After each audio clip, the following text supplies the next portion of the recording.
Damos gracias a Dios porque Él nos concede una vez más este espacio de tiempo, mis queridos hermanos, para estar alabándole, para unir nuestros corazones y pensar en lo que Él ha hecho a favor nuestro, pensar en la dirección que necesitamos de Él para caminar también como sus hijos, como los discípulos de Jesucristo.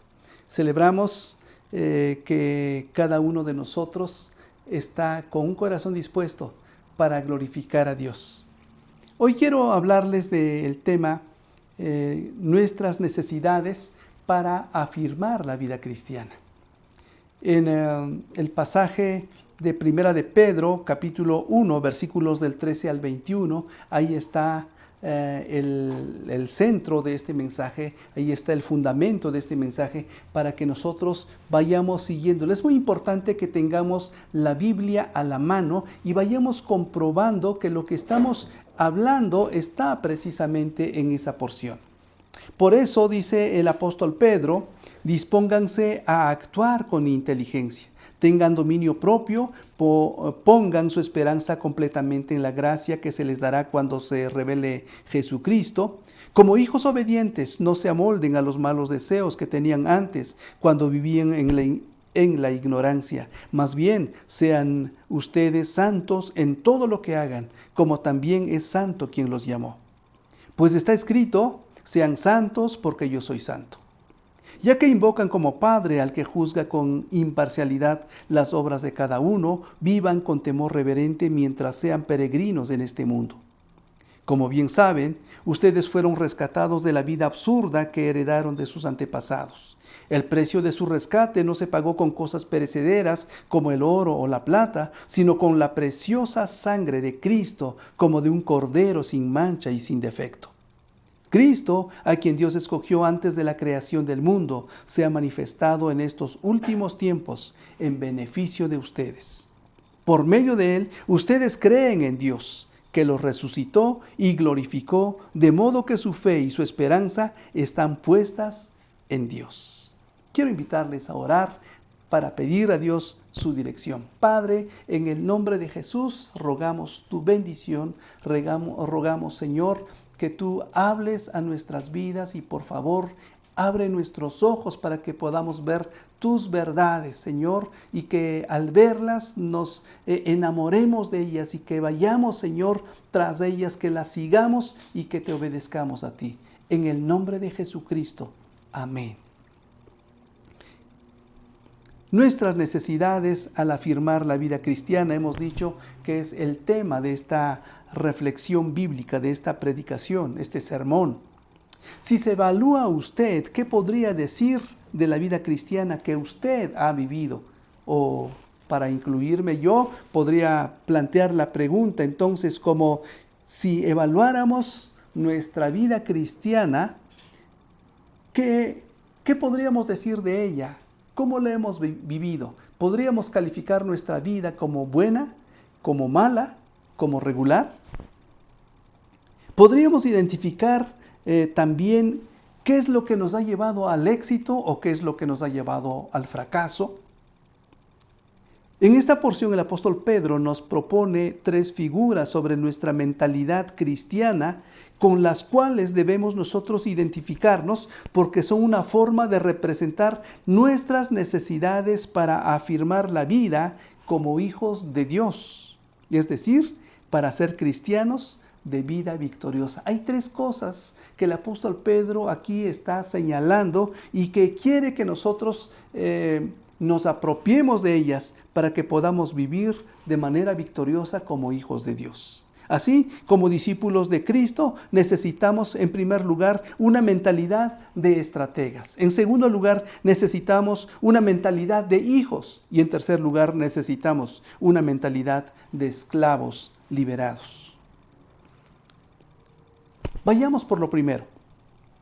Y quiero llamar su atención sobre lo que dice el apóstol cuando señala: por eso, dispónganse a actuar con inteligencia. Dispónganse a actuar con inteligencia. La traducción literal es: ceñid los lomos de vuestro entendimiento, como lo dice en la traducción, en la versión de Reina Valera 60. En el siglo I la gente llevaba la túnica larga, incluidos los hombres, entonces ellos si iban despacio no había problema, pero si tenían que correr o si tenían que hacer algunas actividades que demandaban de ellos habilidades y destrezas, donde tenían que moverse con mayor libertad, ellos tenían que recoger las túnicas, algunos pliegues de sus túnicas para sujetarlas a su cinturón y de esta manera poder desenvolverse con toda libertad. En nuestros días podríamos decir que es arremangarse la camisa o recogerse el pantalón cuando a veces pasamos, por ejemplo, por algún charco, pasamos por algún arroyuelo, como sucede en los lugares rurales. Y nos arremangamos la camisa para poder movernos con mucha mayor libertad. Esto, hermanos, apunta a la necesidad de estar preparados para actuar. Es decir, el apóstol Pedro dice que nosotros tenemos que actuar con inteligencia. Esto va a nuestra inteligencia espiritual para que nosotros sepamos qué hacer. Que no haya sorpresas para nosotros frente a los diferentes escenarios de la vida, los momentos donde nosotros nos vemos a veces pues acorralados o cuando nos vemos ante situaciones que no nos agradan muy bien o de pronto nos pretenden amedrentar. Es necesario ser previsores para que cuando nos encontremos frente a esas circunstancias nosotros sepamos qué hacer. Tenemos que estar listos para actuar, tenemos que andar con presteza, es decir, cada día, cada momento tenemos entonces espiritualmente andar con las mangas de nuestra camisa espiritual arremangadas. Ante esto es necesario reconocer, sin embargo, hermanos, por eso es que hace ese señalamiento y esa invitación, esa indicación el apóstol Pedro, porque ciertamente muchos cristianos no sabemos a veces cómo caminar por la vida. A veces estamos desprevenidos, a veces creemos que no pasa nada, pero lo cierto es que todos los días el mal acecha, las tentaciones acechan, Satanás, como dice el mismo apóstol Pedro, que anda alrededor como león rugiente buscando a quien devorar. Y a veces nosotros estamos desprevenidos. Es importante entonces que nosotros atendamos a esta indicación. ¿Cómo podríamos entonces nosotros decir que estamos desprevenidos? Estamos desprevenidos, hermanos, cuando no somos disciplinados para atender oportunamente muchos asuntos de nuestra vida. A veces hay cosas, aunque no es exactamente un pecado, sino los descuidos. Por ejemplo, cuando no atendemos oportunamente algunos asuntos de nuestra vida. A veces se van acumulando las cosas y cuando nos damos cuenta estamos abrumados de muchos quehaceres que no sabemos qué hacer con ellos y entonces empezamos a perder la calma, empezamos a perder la claridad de por dónde vamos y en otros momentos no hemos resuelto nuestras relaciones con otros hermanos y esto se empieza a convertir en una carga para nuestro corazón y llega un momento en que vemos las cosas de manera turbia. Parece que las cosas de Dios empiezan a percibirse de una manera muy débil y nuestro corazón se empieza a angustiar y estamos tan abrumados que no sabemos qué hacer. Por eso dice el escritor a los Hebreos, puesto que tenemos en derredor nuestro tan grande nube de testigos, despojémonos de todo peso y del pecado que nos asedia y corramos con paciencia la carrera que tenemos por delante. Una imagen más de esto que el apóstol Pedro viene diciendo es el hecho de ser sobrios y está muy relacionado con lo que tiene que ver de estar preparados. Una cosa es estar preparados, pero también se relaciona con el hecho de estar sobrios, porque una persona que está sobria es una persona que sabe bien dónde está. ¿Cómo es el día? ¿Está nublado? ¿Está soleado? ¿Está tal vez se perciben turbulencias? ¿Hay circunstancias difíciles? ¿Qué está pasando? Pero esa persona, este cristiano que es sobrio, sabe que Dios tiene el control de todo. Si hay que escapar, Él sabe hacia dónde escapar. Él sabe hacia dónde está el refugio. Él sabe qué hacer. Esto es una necesidad que nosotros tenemos como hijos de Dios. Pero resulta también que en muchas ocasiones, como hijos de Dios, no somos sobrios. Hay cosas en nuestra vida, como decíamos, que han empezado a nublar nuestra visión y nosotros hemos de pronto provocado que nuestra esperanza en Dios se debilite y nos toma el temor cuando estamos en momentos difíciles de nuestra existencia. A veces cambiamos nuestras prioridades. El Señor Jesús dijo: mas buscad primeramente el reino de Dios y su justicia, y todas estas cosas serán añadidas. Todas las demás cosas. Pero a veces vamos primero por las demás cosas y después venimos a buscar el reino de Dios. Ahí estamos invirtiendo nuestras prioridades. En muchos otros momentos, hermanos, no sabemos cómo actuar cuando los problemas relacionales también empiezan a tocar nuestra vida, cómo relacionarnos con los demás, cómo salir frente a los problemas que tenemos con las personas, nuestros vecinos, nuestros amigos, nuestros familiares. Hay cristianos que no somos sobrios a veces. Déjenme recordarles que a mí uno de los deportes, aparte del básquetbol, me encanta ver esos encuentros de box, pero me encantan esas peleas, esos combates, y me emociono cuando alguien está contra las cuerdas y lo están tundiendo a golpes, y sin embargo esta persona no es que no sepa qué hacer, sencillamente, aunque está recibiendo un cúmulo tremendo de golpes, está esperando el momento para soltar un golpe sorpresivo y entonces derribar a su enemigo, y de hecho ha sucedido. Son momentos emocionantes. El cristiano debe ser así. Aunque vengan los muchos problemas, el cristiano no pierde la perspectiva.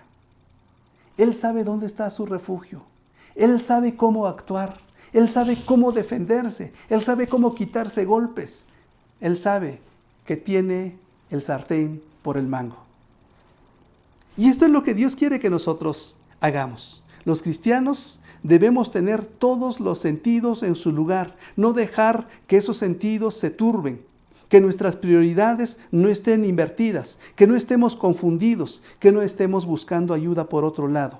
En el segundo libro de Reyes, capítulo 1, precisamente, se habla de un rey que acababa de tomar el poder, pero en algún momento andaba haciendo quién sabe qué cosa, subido por la ventana, y de pronto se cae. Esta persona posiblemente se fractura huesos y se lastima a tal grado que llega incluso a enfermar. Y estando en esa condición de enfermo, llama a algunos de sus siervos y los envía para que fueran a preguntar al dios de Ecrón, a Baal Zebub, para consultarle si él se levantaría de esa enfermedad. Y cuando iban de camino, se les atraviesa por ahí el profeta Elías y les dice: oigan, que ustedes no saben que hay Dios en Israel, o más bien, ¿es que no hay Dios en Israel? Entonces vayan y díganle a aquel que los mandó que no se va a levantar. Bueno, en ocasiones el cristiano pudiera ser así. No sabe para dónde ir y comete torpezas espirituales. Y en lugar de ir a preguntarle a Dios, en lugar de refugiarse en esos momentos difíciles, bajo esas alas protectoras del Dios de la Biblia, va y consulta por otro lado. A veces los recursos pueden ser buenos, pero antes que ir a esos recursos, tenemos que ir a Dios. Es por eso que el apóstol Pedro nos recuerda a nosotros que tenemos que ir a ese Dios, tenemos que estar con las mangas de nuestra camisa remangadas y también ser sobrios, estar listos para actuar. Tenemos que mirar por otro lado, el premio que tenemos es el cumplimiento de la gran esperanza que se nos trajo cuando Jesucristo vino.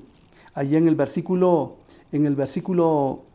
13, por tanto, ceñid los lomos de vuestro entendimiento, sed sobrios y esperad por completo en la gracia que se os traerá cuando Jesucristo sea manifestado. Una de las cosas que nos pueden ayudar en esta estrategia, porque decimos que estamos pensando como estrategas, es mirar hacia adelante y recordar que Jesucristo viene. Lo que nos asegura a nosotros, porque eso era lo que pasaba con los cristianos del primer siglo. Ellos tenían bien claro que Jesucristo venía. Y como Jesucristo venía, ellos continuaban firmes y firmes hasta la muerte, porque sabían que su Señor venía por ellos. Si algo tiene que alentar la vida cristiana, es saber que Jesús viene. Estos son los elementos de nuestra estrategia. Actuar con inteligencia, como dice el apóstol Pedro, hacerlo con sobriedad, y mirar hacia el futuro, porque esto nos va a sostener para triunfar en la vida cristiana. Él nos recompensará. Entonces la primera cosa, hermanos, que tiene que suceder con nosotros es que debemos o necesitamos una mentalidad de estrategas. Esa mentalidad de estrategas es la que nos va a sostener como creyentes victoriosos delante de Dios y delante del mundo, y de esta manera vamos a conquistar esas promesas que Dios ya nos ha hecho a nosotros. Necesitamos una mentalidad de estrategas.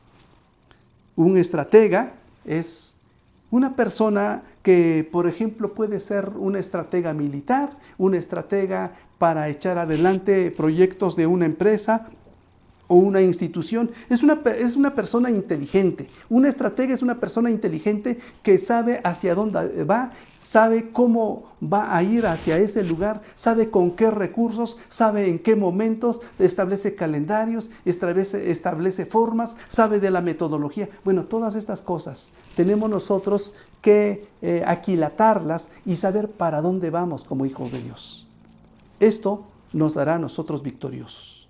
En segundo lugar, hermanos, necesitamos una mentalidad de hijos de Dios. Si bien necesitamos una mentalidad de estrategas, es necesario que tengamos también una mentalidad de hijos de Dios. Y el apóstol Pedro dice, como hijos obedientes, no se amolden a los malos deseos que antes tenían cuando estaban en su ignorancia. La Biblia dice que nosotros somos hijos por adopción.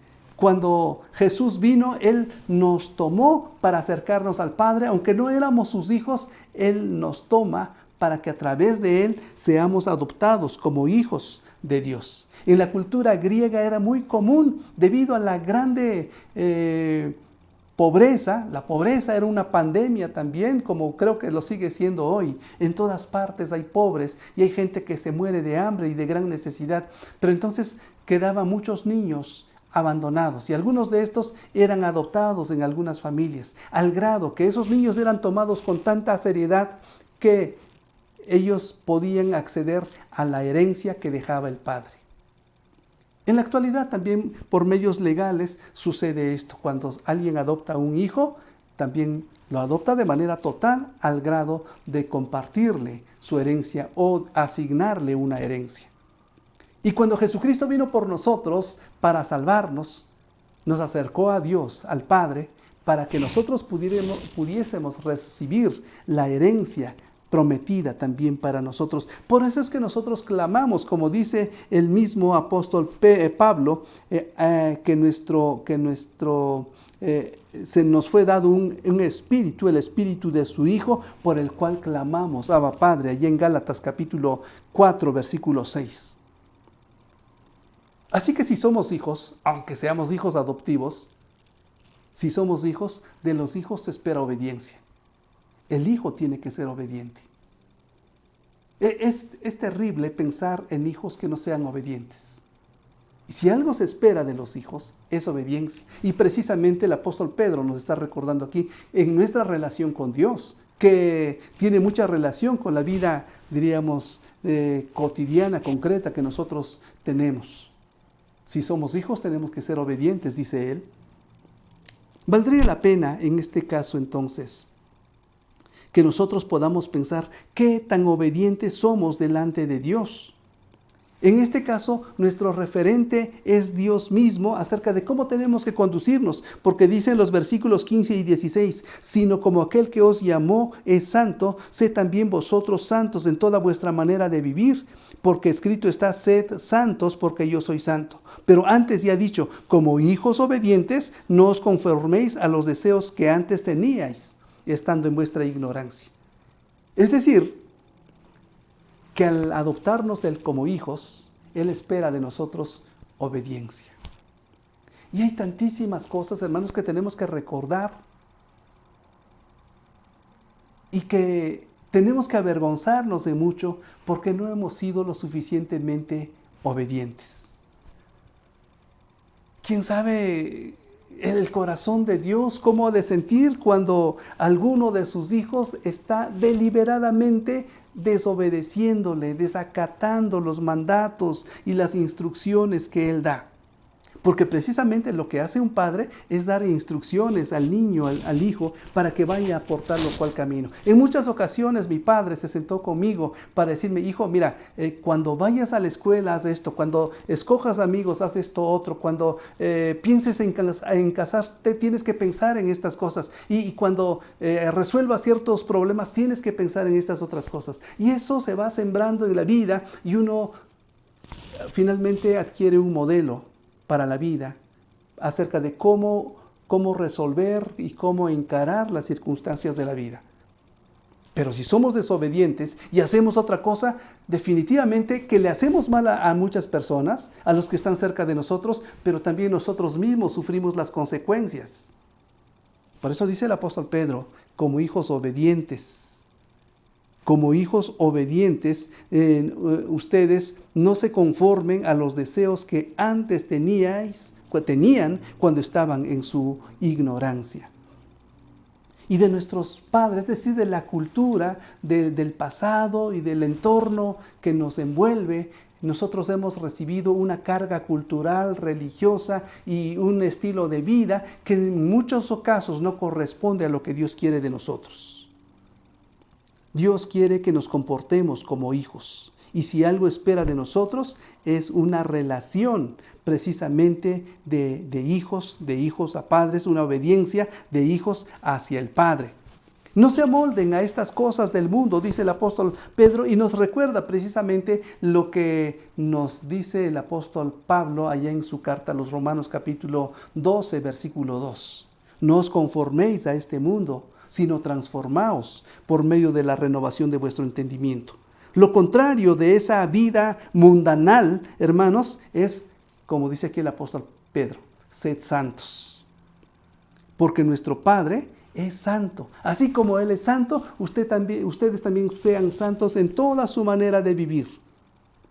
Eso es lo que Dios le encargó al pueblo de Israel cuando iba caminando por el desierto. Ustedes me han de ser gente santa.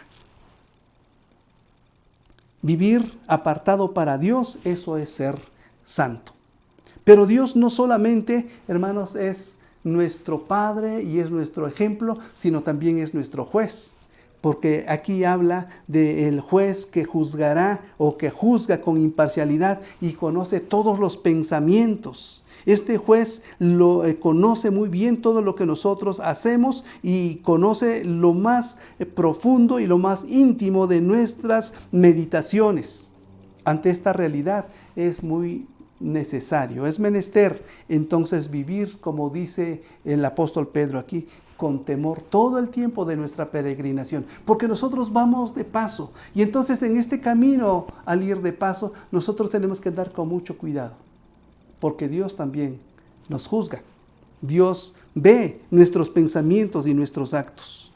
Todo esto implica entonces que el cristiano no solo debe vivir resistiendo al pecado, es decir, no solamente tiene que defenderse de los golpes de este camino por el que va caminando, sino que también tiene que actuar de manera agresiva, no solamente defensiva, sino combativa, atacando a este mundo. No conformándose, rebelándose ante esas circunstancias y a ese molde que el mundo, Satanás y nuestra propia carne nos quieren imponer. Esto es ser combativos. Por eso es que el apóstol Pedro Él dice, debemos tener una mentalidad de hijos. ¿Por qué decimos esto? En la Biblia nosotros encontramos, hermanos, instrucciones, encontramos dirección de Dios como Padre, encontramos su instrucción, encontramos su acercamiento amoroso, encontramos palabras tiernas, palabras, hermanos, que nos hacen sentir un calor muy especial cuando Él nos habla y habla a nuestro corazón y a nuestra vida y nos instruye para que vivamos bien.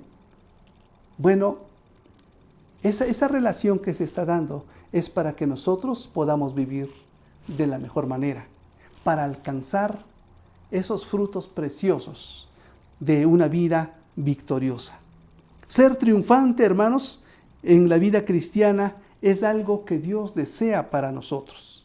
Debemos seguir entonces los consejos sabios de nuestro Padre, de nuestro Dios, para que podamos alcanzar esto. Combatir el pecado con eficacia, hermanos, es un asunto de vivir como hijos obedientes, siguiendo la dirección de Dios. Esto implica entonces que se hace clara, que se hace necesaria la mentalidad de vivir como hijos.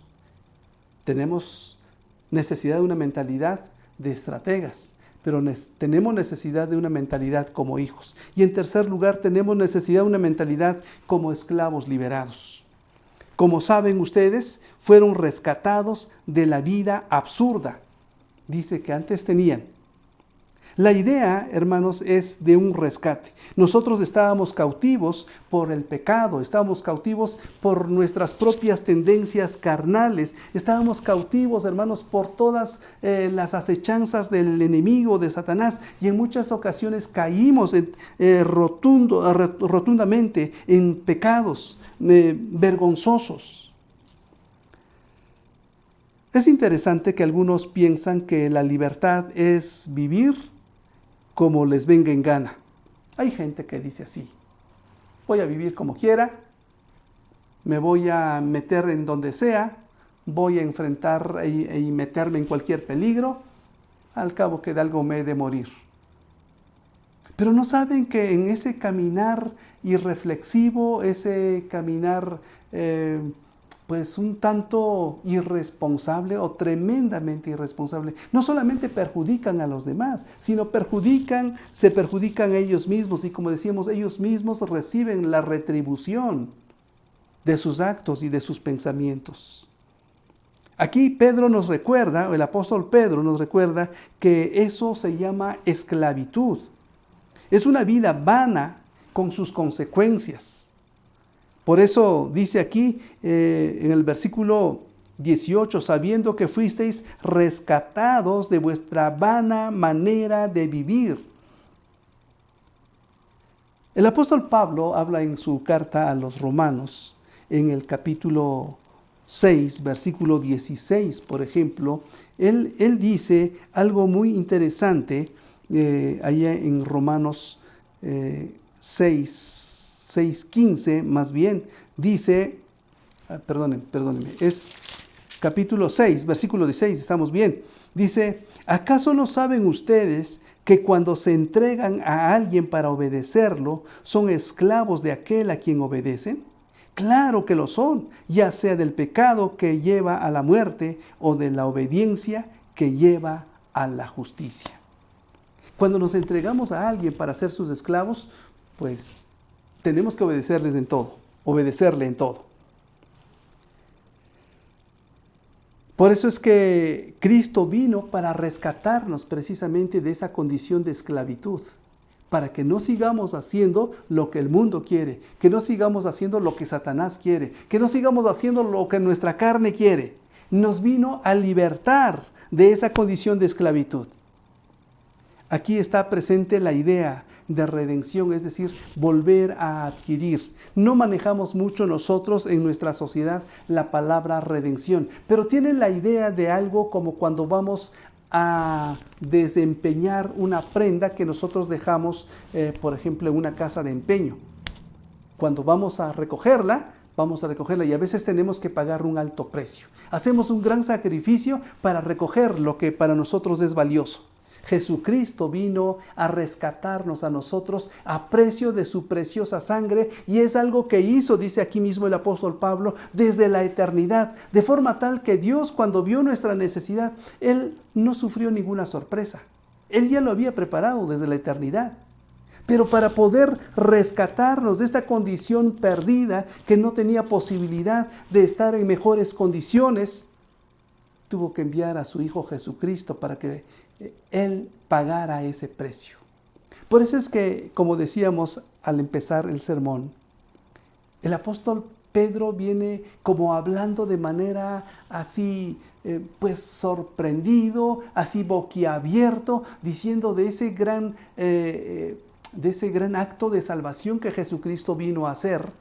Él vino, el apóstol Pedro sigue hablando de la gran esperanza que nosotros tenemos, aunque nuestra fe pase por diversas pruebas y sea probada con fuego. Él dice, de todas maneras, nosotros tenemos esperanza, porque Jesucristo vino a hacer esto a favor nuestro.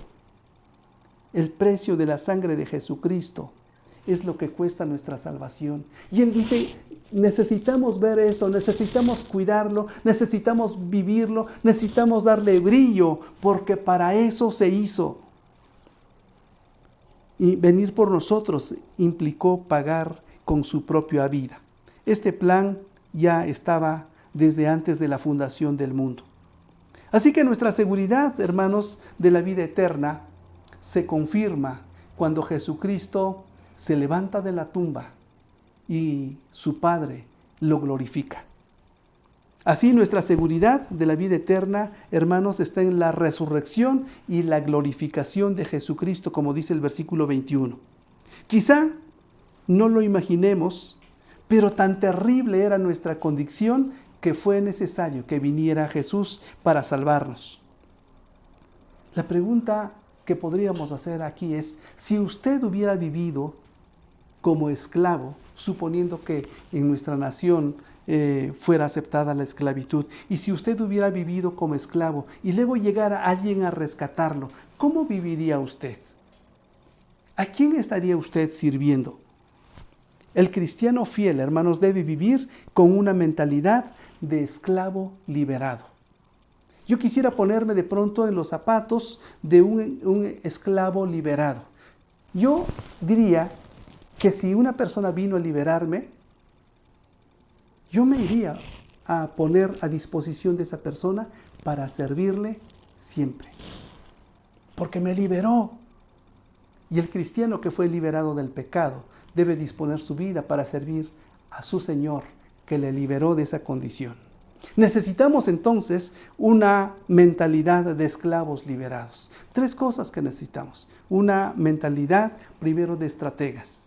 Necesitamos una mentalidad de hijos, pero necesitamos también una mentalidad de esclavos liberados.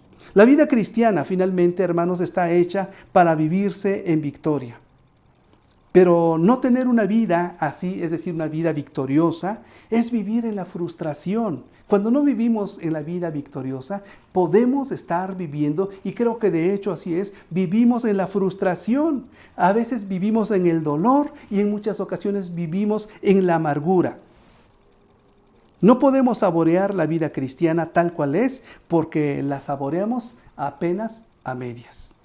Es necesario que la tomemos toda para que disfrutemos de todos sus beneficios. Si usted quiere saber qué es la vida cristiana, arrójese a ella, tómela por completo, saboréela y vívala, porque solamente de esa manera se vive la vida cristiana.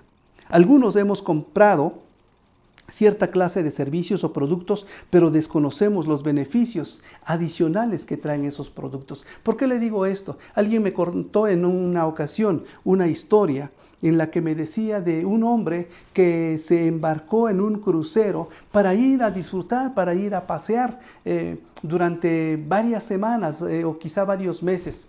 Pero este hombre, como era un poquito tímido, entonces cuando veía a la gente que ahí tenía una fiesta, tenía un banquete, tenía momentos de algarabía, de regocijo, y este hombre prefería meterse a su cubículo, a su cuarto, y ahí se pasaba el tiempo.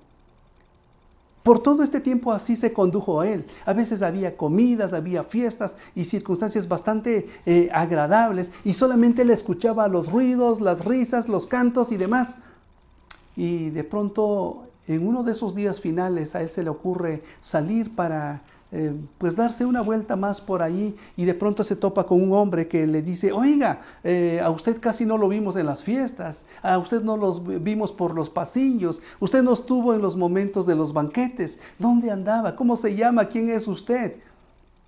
Y este hombre le dijo: bueno, yo hubiera querido con todo mi corazón estar allí con ustedes, pero sucede que yo no traía recursos para poder comprar y participar en esas fiestas, comprar esas comidas, participar de la algarabía de ustedes. Y el hombre le responde: lo que sucede es que cuando usted pagó su boleto para este crucero, todo estaba incluido.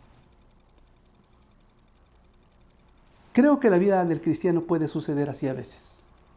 Dios ha pagado por nosotros a través de Jesucristo todo para que lo disfrutemos. Pero no vaya a ser que casi al final de nuestros días nosotros digamos: bueno, es que hubo tantas alegrías y tantas fiestas y tantas cosas bonitas que Dios me prometió, y resulta que yo casi no aproveché nada. La vida cristiana, hermanos, es para gozarse. La vida cristiana es para disfrutarse. Disfrutemos toda la vida cristiana. Y con toda certeza, hermanos, va a ser la vida cristiana, aunque tenga sus escollos, aunque tenga momentos difíciles, va a ser la vida que nosotros disfrutemos con todo nuestro corazón. Que Dios siga haciendo la obra en cada uno de nosotros, y deseemos de verdad profundamente vivir de esta manera, con una mentalidad de estrategas, con una mentalidad de hijos y con una mentalidad de esclavos liberados. Que Dios le bendiga.